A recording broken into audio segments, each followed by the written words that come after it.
¿Qué tal, chicos? Buenos días, ¿cómo están? ¿Cómo están pasando este tiempo de cuarentena?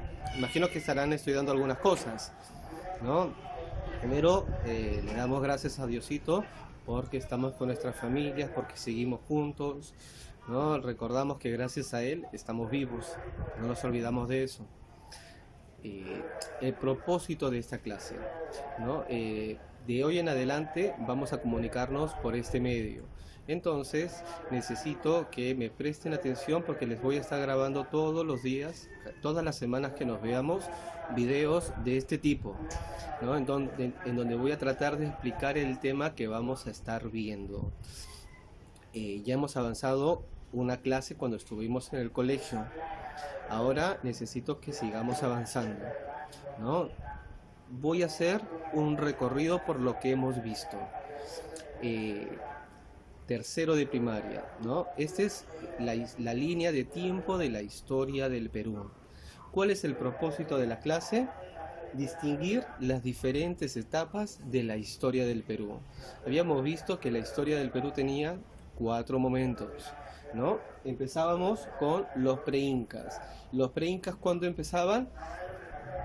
12.000 antes de Cristo, cuando llegaron los primeros pobladores al territorio que hoy conocemos como Perú. 12.000 antes de Cristo, llegada de los primeros pobladores al Perú. Todo este periodo pre-incas hasta el año 1200, que van a ser cuando los incas lleguen al Cusco.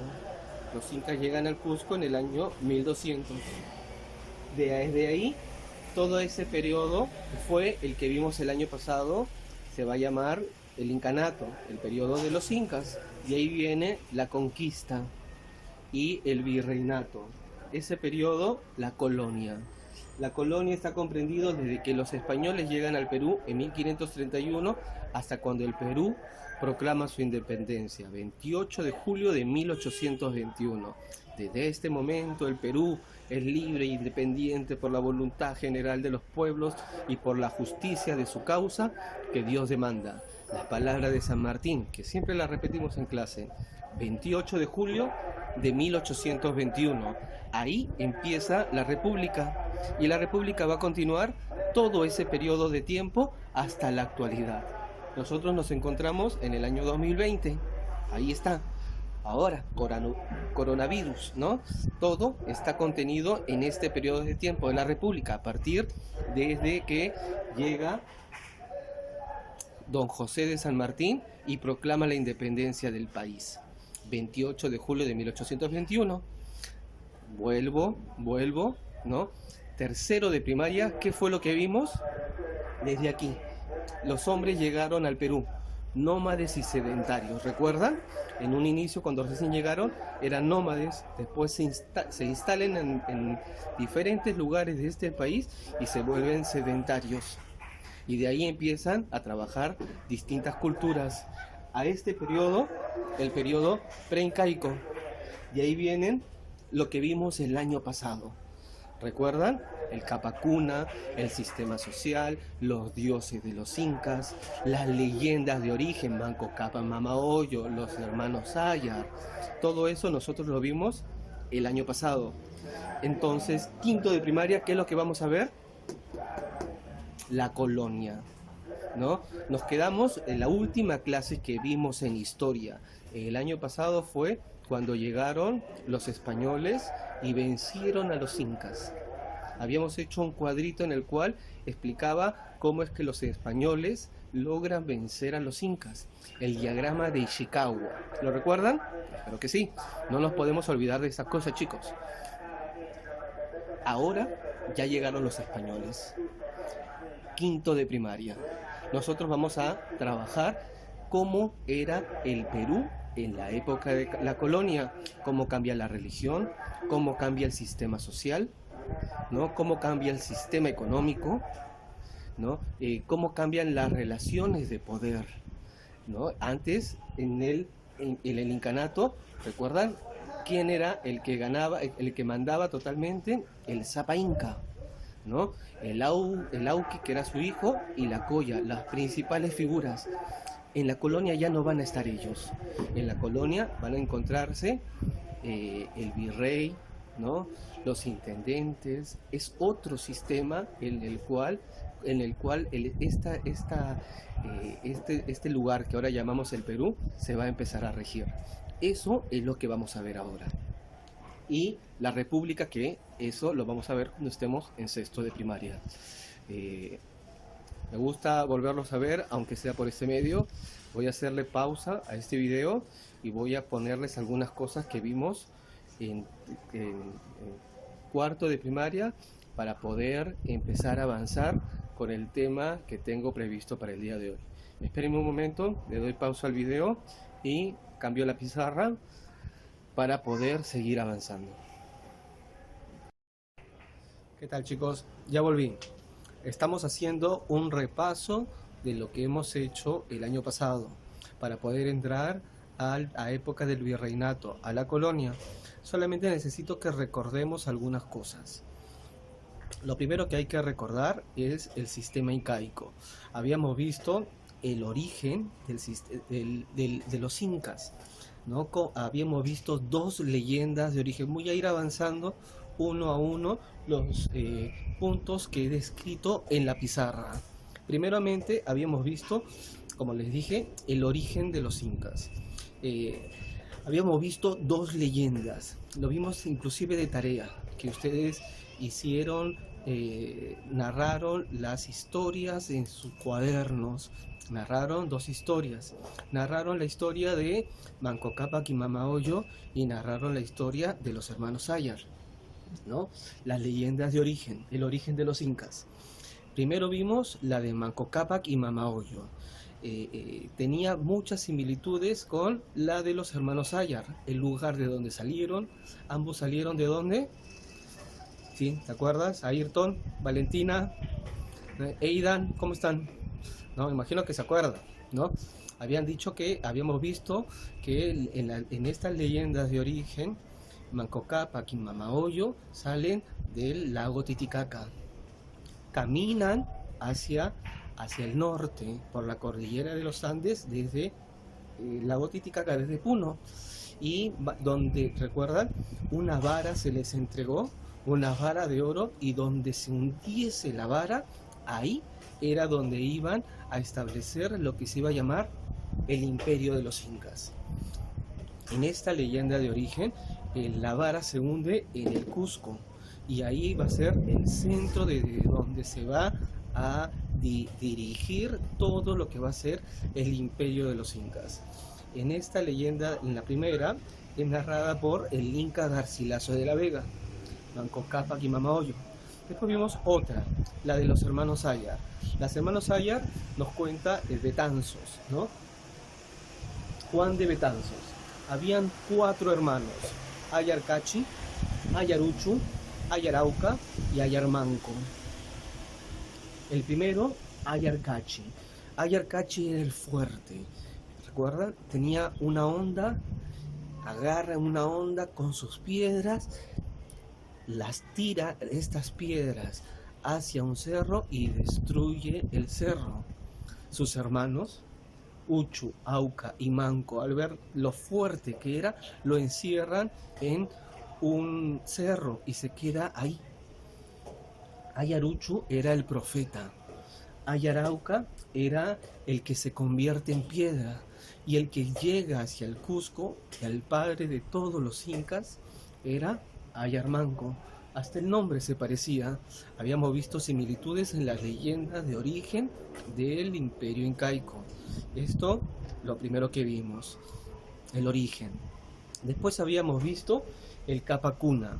Cápac significaba el apellido y Cuna era lista, la lista de los Cuna. Es decir, una sola familia había dominado el imperio incaico, pero había tenido dos vertientes. Habíamos visto lo del Hurin Cusco y lo de Hanan Cusco. El Hurin Cusco son lo leyenda, era muy lejano para recordar, era lo leyenda. En cambio, lo de Hanan Cusco era lo histórico. Habíamos dicho que estaban Manco Cápac, Sinchi Roca, Yoque Yupanqui, Maita Cápac y Capa Yupanqui, ¿no? Estos eran lo que pertenecían a la dinastía del Hurin Cusco, es decir, el periodo más lejano. En este periodo más lejano solamente se conocía a través de la leyenda. En cambio, el Hanan Cusco era el que vamos a conocer como el periodo histórico. De ellos casi tenemos registro. Inca Roca, Yaguarhuacar, Viracocha, Pachacute, Tupac Inca Yupanqui, Huayna Capa, Huáscar y Atahualpa. 13 incas. Habíamos visto los 13 incas, inclusive muchos lo hicieron bien en el examen. Todos los incas me los colocaron ahí. Ellos, ¿no? Eran toda una misma familia imperial, desde Manco Cápac, la leyenda de origen, hasta el último, Atahualpa, que es tomado por prisionero por Francisco Pizarro. Recuerda que lo vimos en la clase, ¿no? Que Atahualpa le ofrece a Francisco Pizarro un rescate en un cuarto de oro hasta donde llegue la punta de mi mano, ¿no? Todo el cuarto lleno de oro. Y aún así, igual lo mataron. Después del Capacuna habíamos visto el sistema económico incaico. Habíamos visto los principios del sistema económico incaico y habíamos visto las formas de trabajo. Habían dos principios en el sistema incaico: el principio de redistribución y de reciprocidad, ¿no? Había que pagarle todos los meses, todos los años, había que pagarle un tributo al Inca, ¿no? Reciprocidad. Y él se encargaba de distribuirlo a las personas que lo necesitaran en un determinado momento. Durante todo el imperio incaico nadie pasó hambre. Eso también lo habíamos visto en clases. Dos principios: reciprocidad, redistribución. Y después vimos formas de trabajo. Recuerda que habíamos dicho en el salón que habían dos ayllus distintos.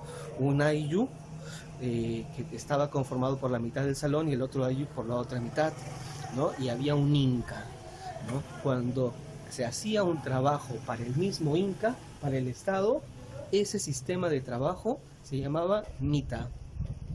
Cuando era para los ayllus se llamaba minca. Y cuando era para la familia, por ejemplo, construir una casa, ¿no? Se llamaba aini. En la minca era, por ejemplo, unir un puente. Necesitamos construir un puente y unir dos ayllus que están atravesados por un río. A ese sistema de trabajo, minca. Pero en cambio, el inca necesita productos para él, ¿no? O necesita oro. Había que distribuir gente del ayllu, enviarlas hacia esos lugares, y esa forma de trabajo se llamaba mita. Mita, minca y aini. ¿Por qué tenían esta forma de trabajo? Porque durante el imperio incaico no se conocía ni moneda, ni tampoco había un mercado para intercambiar cosas, ¿no? Entonces las formas en las cuales ellos trabajaban eran estas. Después habíamos visto el sistema social, ¿no? El sistema social de los incas lo habíamos dividido en tres, ¿no? En la parte superior estaba el inca, ¿no? El inca que era el Sapa Inca, el inca principal, su hijo heredero, el Auqui, y la Colla, su mujer. Después habíamos visto que había nobles, había nobleza de sangre y nobleza de privilegio. La nobleza de sangre eran los parientes del Inca, y la nobleza de privilegio eran, por ejemplo, grandes generales que habían peleado para el incanato, habiendo ganado territorios, y el Inca los recompensaba volviendo los nobles. Nobleza de sangre y nobleza de privilegio. También acá ahí podemos considerar en la nobleza al curaca, que era la máxima autoridad del ayllu. Y por último encontrábamos al pueblo. Habíamos visto tres dimensiones dentro de el pueblo: los mitimais, los yanaconas y los piñacuñas, ¿no? Los piñas eran los que estaban más abajo, bien piñas, ¿no? Eran los esclavos, ¿no? Sobre ellos estaban los yanaconas, que eran trasladados hacia otro lugar, y los mitimaes, que ellos permanecían en su mismo lugar haciendo las labores para darles después tributos al Estado. Entonces, para recordar, rememorar el sistema social, incas, nobleza y pueblo. Y por último, habíamos visto los límites. Los límites del imperio incaico. Habíamos dicho que el imperio incaico estaba dividido en 4 suyos, ¿no? Chincha suyo, Anti suyo, Conti suyo y Coya suyo, ¿no? El Chincha suyo quedaba hacia el norte, el Anti suyo quedaba hacia el este, el Coya suyo hacia el sur y el Conti suyo quedaba hacia el oeste, miraba hacia el mar. Los límites del imperio incaico. El imperio incaico fue la forma de el pueblo más extenso que tuvo este continente previo a la llegada de los españoles, ¿no? Voy a ponerles el mapita que tengo acá para ilustrarlos.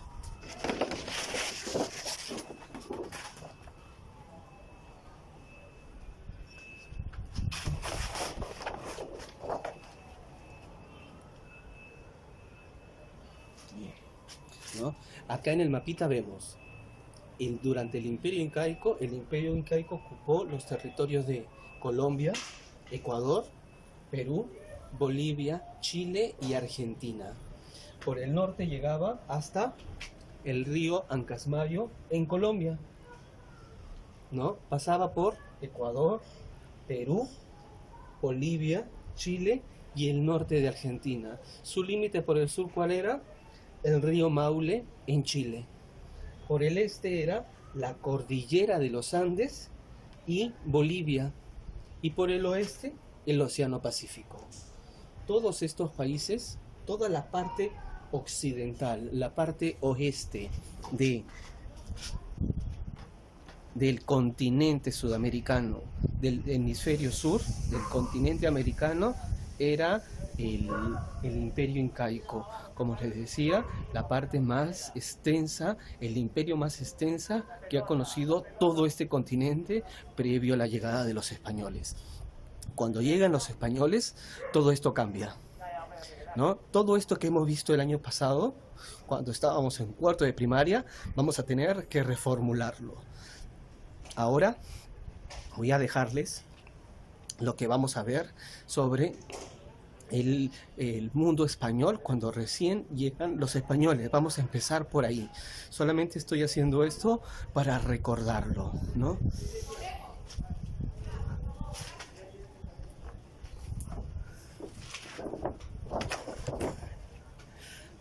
Las preguntas van a ser: profesor, ¿esto se copia? Sí, se copia. Saben que todo va en el cuaderno. Necesito revisarlo en su cuaderno. Este cuadrito es un resumen de todo lo que hemos hecho el año pasado. Me lo ponen en el cuaderno. Mire cómo se ve en la pizarra, ¿no? Ordenadito, con colores. Así quiero que figure también en su cuaderno. Ahora tienen tiempo. Si estuviéramos en clase, yo enseguida borro porque tengo que seguir avanzando. Ahora ustedes tienen la suerte de que le pueden poner pausa al video y copiarlo. Así es que pónganle pausa, me alejo, le ponen pausa, me copian todo en el cuaderno y avanzo con la primera clase que vamos a hacer el día de hoy sobre el imperio, sobre la época del virreinato. Un ratito, ya nos vemos. Pónganle pausa. ¿Qué tal, chicos? Ya volví. Ahora sí, el primer tema que vamos a ver sobre el virreinato, la época de la colonia. Hemos estado recordando las líneas de tiempo, hemos estado recordando cómo funcionaba el sistema durante la época incaica y ahora vamos a ir viendo punto por punto cómo es que cambia la sociedad durante la época del virreinato. Lo primero que tenemos que entender es que durante la época de los incas, esta sociedad funcionaba de una determinada manera, que cuando llegan los españoles todo va a cambiar, absolutamente todo. Van a haber algunas cosas que se mantengan, pero van a combinarse con la forma en la cual van a tener los españoles de construir su propia sociedad. Este país es eso, un país mestizo que combina el mundo andino con el mundo europeo, el mundo español. Eso es el Perú. Primero, entonces, vamos a empezar por los cambios demográficos, ¿no? Les estoy enviando un texto, que el texto necesito que lo escriban en el cuaderno. Ustedes ya saben cómo trabajamos en la escuela. Tenemos un día de práctica y un día de teoría. Es decir, escribimos y después explicamos. Y aparte de eso, les estoy dejando una tarea. Las tareas conmigo, ustedes ya saben, son divertidas. Así es que nos divertimos mientras las hacemos. Pero necesitamos igual aprender cosas. ¿Cómo cambió el sistema de esta sociedad, del mundo andino, una vez que llegaron los españoles? ¿No? Entonces, lo primero que va a haber es un cambio demográfico. La primera columna, hacia 1540, se presume, hay distintas fuentes, ¿no? Lo que nos dicen, una de las fuentes es que para 1540, recuerden que los españoles llegan en 1531, para 1540 la población se decía, se aparece, según estimaciones, es que era 7 millones de personas. 7 millones. Casi 100 años después, 1630, la población va a ser de 600.000. De 7 millones a 600.000. Menos del 10% de los 7 millones, ¿no? Solamente van a quedar vivos. ¿Por qué muere tanta gente? Por eso va a ser lo primero, un colapso demográfico. Demográfico es el estudio de la población. Va a haber un colapso demográfico. De 7 millones a 600.000 el número de indígenas que había en este país. ¿Por qué factores? Vamos a encontrar 4 factores. El primer factor van a ser las guerras. 2 tipos de guerras. Primero, las guerras civiles. Las guerras civiles, como la película Civil War, ¿se acuerdan? Se peleaban entre los buenos, entre Iron Man y Capitán América. Acá van a ser la misma familia, se van a estar peleando. Es decir, Huáscar y Atahualpa. Lo vimos el año pasado. Va a haber una guerra fratricida, guerra entre hermanos. Se pelea Huáscar y Atahualpa. Ese va a ser uno de los primeros factores para poder entender por qué cae tanto la población de los 7 millones a los 600.000. Guerras civiles entre la misma familia, porque ambos eran hermanos y se pelean entre ellos. Guerras civiles. Segundo, las guerras de la conquista. Va a haber una resistencia. Los españoles, cuando llegan, a pesar de que le ganan a Atahualpa, los otros hijos de Huayna Cápac van a seguir luchando contra los españoles, porque ellos querían recuperar el linaje que su familia tenía al regentar estas tierras. Entonces, va a haber guerras de la conquista, ¿no? Se van a enfrentar los indígenas contra los españoles. 2 motivos, dos tipos de guerra. En este primer factor, guerras civiles y guerra de conquista. Segundo, maltrato de los encomenderos. ¿Quiénes eran los encomenderos? La próxima clase lo vamos a ver. Pero les voy adelantando, eran las personas que se encargaban de administrar un territorio con el espacio geográfico con los mismos indígenas que habían en este territorio. Si antes había un ayllu y había un curaca que se encargaba de administrar este espacio geográfico, el curaca va a desaparecer. ¿Quién es la nueva figura que va a aparecer? El encomendero, que era un descendiente del conquistador. Había mucha injusticia de parte de ellos, muchos maltratos, y eso va a hacer que la población disminuya significativamente. Primer factor, las guerras civiles y la guerra de la conquista. Después viene el maltrato de los encomenderos. Como tercer factor, los cambios sociales y económicos.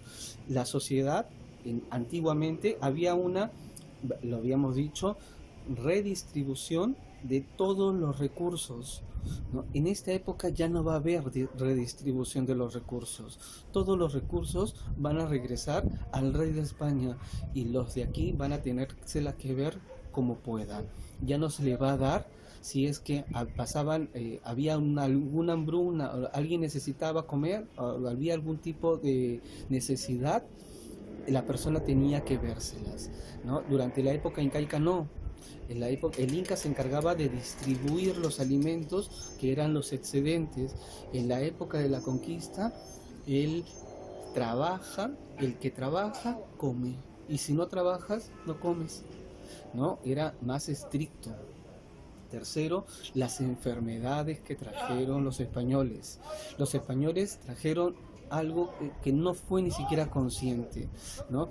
En Europa existían enfermedades para las cuales ellos ya se habían inmunizado, sobre todo la viruela, ¿no? Que parece, según dicen los historiadores, es el motivo por el cual muere Huayna Cápac y su hijo sucesor, el primero, ¿no? Muere una gran cantidad de indígenas durante esta época. ¿A causa de qué motivo? De las enfermedades que traen los españoles. No fue a propósito, ¿no? Los trajeron, ellos ya tenían los anticuerpos de esas enfermedades, pero cuando vienen hacia aquí, hacia esas tierras, estas enfermedades estaban dentro de sus cuerpos y se transmiten como el virus que está apareciendo ahora en la actualidad. Eso van a ser caída demográfica. ¿Por qué cae tanto? Desde 7 millones a 600.000. Esos van a ser los principales motivos.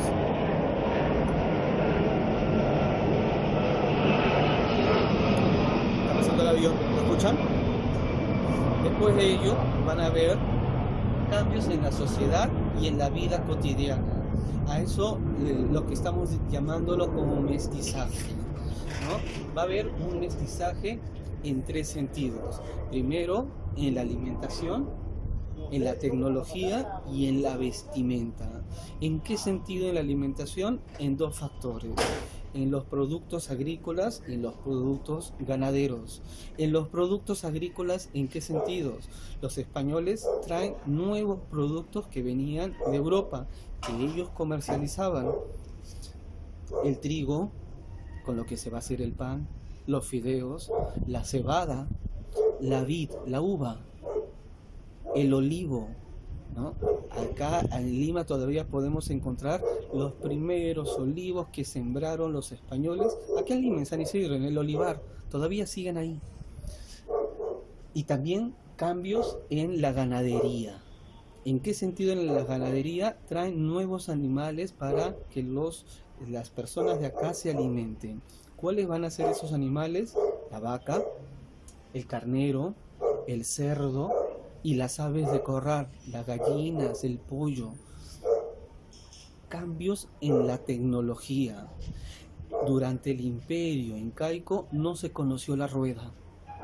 Los incas no conocían la rueda y a pesar de eso hicieron grandes avances en la construcción de obras de ingeniería, a pesar de no haber conocido la rueda.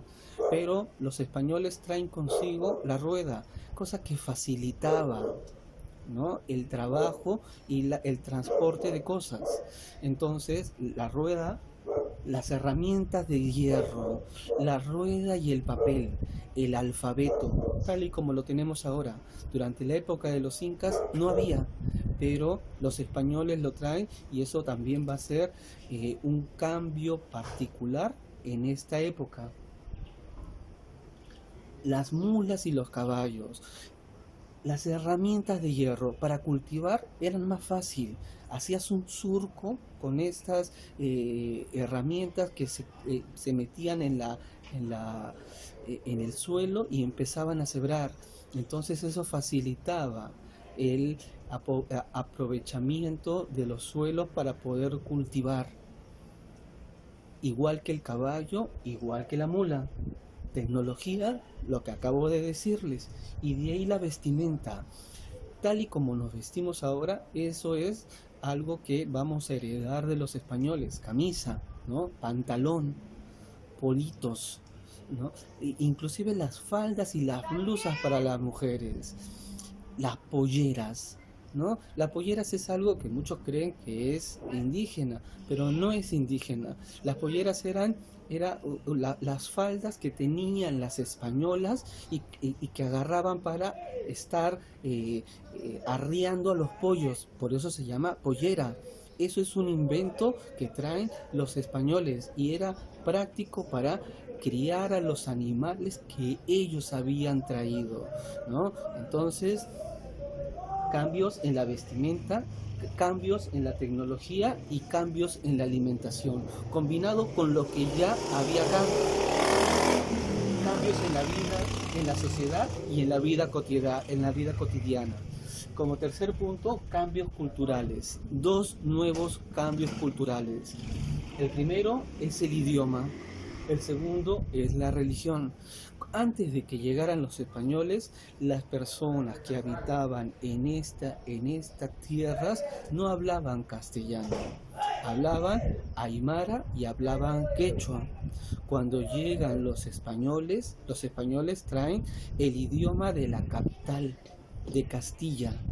Entonces nosotros vamos a empezar a hablar uno de los dialectos que hablaban los españoles, el castellano, porque en España hablan distintos idiomas, hablan castellano, hablan euskadi, hablan dependiendo aragonés, dependiendo del lugar en donde de la península ibérica vamos a encontrar distintos idiomas. Nosotros vamos a heredar el idioma de la capital de España, de Castilla, del reino de Castilla, el castellano, que es el idioma que hablamos, ¿no? El quechua y el aymara, los indígenas lo seguían usando, pero en ámbitos familiares. Para hablar con los españoles se dirigían en castellano. Y la religión. Nosotros creemos en Diosito, en Jesucristo. Eso también es traído por los españoles. Pero no es que se va a eliminar a lo anterior, se va a combinar con ello y se va a volver un mestizaje. Ese mestizaje es el cual tenemos hasta el día de hoy y lo podemos ver también en la religión. En las fiestas patronales hay un montón de rasgos que quedaron desde antes de la llegada de los españoles y que aún hoy persisten. Entonces, todo lo que traen los españoles se va a combinar con lo que estaba acá previamente. A eso se le va a denominar mestizaje, la conjunción del mundo andino y el mundo español, el mundo europeo en uno solo, el Perú. Nueva religión, nuevo idioma, pero lo antiguo no se pierde por completo, sino que se modifica. Por último, el manejo del espacio. Habíamos dicho que durante la época de los incas, la sociedad colonial dividió el espacio en dos sectores, lo dividió en ciudades y en reducciones. Durante la época de los incas, la sociedad vivían en ayllus, ¿recuerdan? Y el curaca era la máxima autoridad de ese ayllu. Cuando llegan los españoles crean ciudades que hasta el día de hoy siguen: Piura, Lima, Arequipa, Trujillo, Chachapoyas. Todos esos lugares son que se le va a llamar República de Españoles, ciudades. Y los ayllus eran espacios muy abiertos, entonces no se podía controlar a los indígenas. Entonces lo que hicieron los españoles es juntarlos a todos en reducciones. A esas reducciones se le va a llamar República de Indios y a las ciudades República de Españoles. Entonces, cambios en el manejo del espacio: ciudades y reducciones. Ciudades, República de Españoles; reducciones, República de Indios, que viene a reemplazar al ayllu antiguo. Entonces, todo esto es cómo se va a construir el espacio geográfico durante la época de los incas. Tarea, y para finalizar, estoy colocándola ahí, ¿no? Vamos a hacer, como les decía, una tarea divertida. ¿En qué consiste la tarea divertida? Ya lo hemos hecho ya el año pasado, historietas, ¿no? Vamos a imaginarnos que nosotros estamos viviendo en esta época y vamos a crear a partir de ahí una historieta de cómo sería la vida en este preciso momento en donde hay un cambio, que llegan los españoles con un nuevo idioma, con una nueva religión, con nuevos animales, con nuevos vegetales, ¿no? Entonces vamos a hacer una historieta. ¿Qué es una historieta? Una historieta es una narración que presenta imágenes, una narración que también se cuenta con imágenes, con una sucesión de imágenes, ¿no? ¿De qué hacemos la historieta? De los efectos de la conquista, cualquiera de los rubros que hemos visto aquí, ¿no?